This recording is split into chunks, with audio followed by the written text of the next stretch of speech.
We anticipated the return for so long of the OTC, the tribal chief Roman Reigns. Solo Sikoa said on Friday Night SmackDown, if Roman wanted to come get the Ula Fala, he can try to come get it from him. And if he does, Solo said he would acknowledge Roman. So Roman comes out, Roman dominates just like he did the night before, puts the Ula Fala around his neck, but he forgot the return of Jacob Fatu, the Samoan Werewolf, attacking Roman Reigns from behind. Andy, what a heel move, but man, what a smart move. We talked about it. SummerSlam. Is the injury real? Is it kayfabe? Was that them just trying to keep them apart? Andy, it's another way for them to not go face to face. Jacob attacks him from behind. What a cheap move. I loved it. What do you think? Oh, I loved every second of it. I popped when Roman put the Ula Fala on, and then I saw the crowd start to emerge. I'm like, there's no way they're giving Tonga Loa this spot, so it has to be Jacob Fatu who's about to hit the ring. And he has the gift of just being a terrifying human being. Yep. And I cannot wait. I'm still, like you said, they did it to where they did not have any interaction. It was just Jacob beating down on Roman the entire time. And, I cannot wait for that moment when Roman and Jacob are by themselves, face to face in the ring. And I know I'm the Jacob Fatu mark on this podcast. I think Jacob should be in Solo spot. But I think, the moment of those two guys being together plays into the Solo character of him thinking he's ready to be tribal chief when he's clearly not. Yep. And so I think this whole story that they're telling is done beautifully.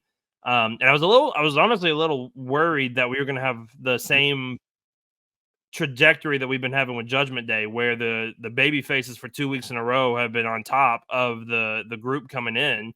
And then all of a sudden that switches with Roman and Jacob. So it was a great bait and switch to end the show. And it just makes it even more exciting when Roman does show back up and that confrontation finally happens. Oh yeah, for sure. The babyface has to get put down. Even Roman Reigns has to get knocked down a peg, and it's by a true difference maker in Jacob Fatu. I mean, I think the argument can be made if he's in Solo spot or he's not. But Rory, if you look back at the original Bloodline and the storytelling, the Bloodline looked weak until Solo showed up, and then Solo was wrecking everybody, and Roman was in the current Solo spot, where not that we ever doubted him being tribal chief, but obviously you get the comparison that now we turned it up a notch, and you've got Jacob as the enforcer and really just wreaking havoc. Yeah. Jacob is, in probably more ways than one, Jacob Fatu is a better Solo Sikoa than Solo Sikoa. And I think it's unfortunate to say, but Andy, to your point, I think the back office at WWE even knew that. And so, which is why it makes sense that we have this pause so that Roman doesn't take him out and they don't get meet face to face, because we know that Solo's character, for what it's worth, is supposed to be an imposter. He's supposed to not feel like a credible champion or a credible tribal chief. But Jacob is that secret weapon, the way Solo was for Roman all those years ago, to keep him at the top. Yeah. And to me, what I find most intriguing about this, and the thing I love about the Bloodline storyline, is that how we always have these layers, and there's always these questions that keep us coming back and ready to watch next week.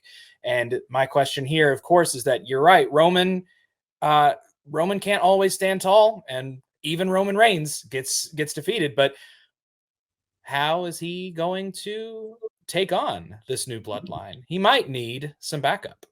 He might need a little backup in the form of the honorary Uso and the true Usos. We'll have to see when that happens. I think if you're looking ahead to next week, I think now we need to hear Roman speak for the first time. I think we need some sort of promo from Roman, maybe not explaining why he's back. We know why he's back. He has done a masterful job, as Andy talks about all the time, learned his craft of cutting promos without a microphone during the pandemic, and that translates incredibly right now when you wouldn't think that it would, but it translates so well. And he's already told us why he's back. We know that he's got his eye on Cody Rhodes. He's got one eye on Cody, and then he's focused on that Ulafala and getting back the head of the table moniker and winning that back from Solo. And you're right, Rory, you took the words right out of my mouth. I've got it on my notes right here. We're supposed to feel like Solo isn't good enough to be the tribal chief because, Andy, as we were talking like right before we came on the air, Roman Reigns is the biggest babyface in the company. Maybe you could argue Cody Rhodes, but let's say for the sake of what we're talking about right now, Roman Reigns is the biggest babyface in this company. And what's helping us cheer for him more is the fact that he's got an imposter playing his part, a part that we were supposed to hate for 4 years. Now he's back. Oh no, we need Roman to be the tribal chief. It's so wild, Andy, how well this bloodline story, like Rory said, the layers. And as Heyman and Roman have said, Andy, maybe we're still on third base. We might not be anywhere close to being done with this thing. Yeah, it feels like this story can be stretched for like another 20 years. I mean, yes, everybody has kids. Yeah, I mean, there's so many. I mean, there's like 2 or 3 others that still haven't even shown up yet that potentially could show up at some point. And so plus, like, when's Rikishi going to get involved? Because Rikishi should have been involved in this thing in like 2 years ago, and he still hasn't gotten involved at all. But there's so many avenues that they can go in, and so many directions they can go in. Because like the question is what kind of tribal chief is Solo going to be? We don't buy the part. The other part of the question is he even really trying to be this tribal chief, or is this all just a ploy for the real tribal chief, the final boss, the Rock behind the scenes?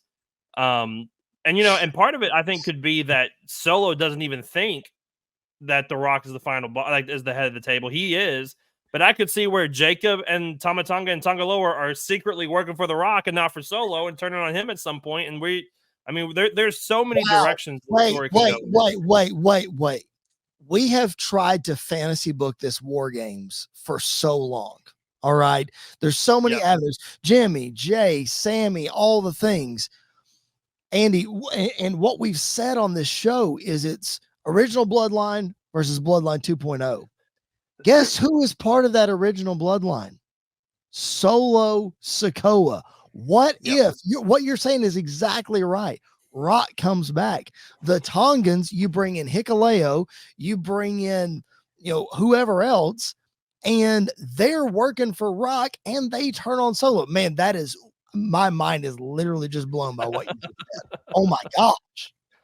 But yeah, I mean, like that's the beauty of this story is the end is nowhere in sight, but there's so many directions. We don't know where the end is actually going to be. And, I think with a majority of the stories, I think Triple H has like the end goal in mind. I think with this story, he has moments in mind that he's getting to, but I don't really think they know what the full end of this story is going to look like, because I don't know if it'll ever truly end. Like, I think this is a story that can just be told forever, all the way until, Roman's great grandson is in the ring as tribal chief. Like there's so many avenues they can go down. It's ridiculous at this point. It really is, Rory. Let's explore one really quick. This is a thought that as we get ready to wrap this segment up here, we still got a lot to get to. We're going to preview AEW All In. We got a couple things from Raw to talk about. We got CCW Summer Heat to talk about. So we'll get to that in just a second. But as we wind this section down, Rory, this thought has been in my head, and I keep wondering, when are we getting Rock Cody? Because we know that Rock's coming back for Cody at some point. Andy keeps saying on this podcast, we can't wait another year for Rock and Roman because Rock might get hurt again or something might come up. And you just never know with Rock. To no fault of he's bound to this WWE thing because he's the biggest superstar in Hollywood. He has bigger obligations, let's be honest, than WWE. But If we get, this is the one that I'm thinking. I am starting more and more to believe that Rock Cody is going to happen at Royal Rumble, and Rock is going to beat Cody for the championship at Royal Rumble, and Roman wins the Rumble to set up Roman Rock for the title at this year's WrestleMania, and Roman wins it back. Roy, thoughts? For the viewers of the YouTube channel, my face is squinching real hard like I smelled something rotten. You smelled what The Rock was cooking. You could say that. My thing is that Roman made it very clear when he returned, this was not about championship gold. And he never said it into a microphone, but he shoved that tag team title out of the way to look at the Ulafala.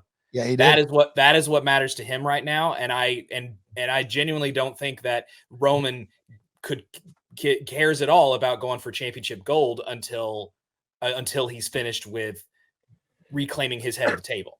And so to me, I would almost argue that if you have to do some order of this, then you get Cody and Rock much earlier than that. Maybe Saudi Arabia, whenever the next one of those is, because that's like the one big star that hasn't shown up there yet. Not saying he will, but I'm saying that's the one big star that hasn't been. And you know that they love giving the Saudis all the stars, whether they're dead or not. But then, so if either that, or if you actually are able to get The Rock to wrestle a date that's not Mania, then how could you? Then Survivor Series is right there, and he's certainly not going to be in a War Games match. So put him in a safe singles match against Cody, one of the safest workers around. Cody gets the win, gets the respect. Then we deal with the tribal chief situation there, and it doesn't need the title. And quite honestly, I don't want to see Roman Reigns win a Royal Rumble again. Been down that road. I don't mind him main eventing WrestleMania, but I don't need him to win a Royal Rumble. That's true. He doesn't need it, Andy. That's true. It's just that's where my mind went. Yeah, you've been pushing this narrative for 3 years that Rock Roman needs a title. It does not need a title. Like the title I'm is not saying that it needs a title. I'm just saying that sort of brings the story back around. Yeah, but it has. I think the Ulafala is the thing that brings the story back around more than the championship does. Yeah. And I think that's the key focus. I agree. I think Rock Cody happens at Rumble this year. But I think obviously Rock got the pin on Cody at WrestleMania 40 night 1. Mm-hmm. So Roman could get involved in the Rumble match and cost Rock. Cody gets the win.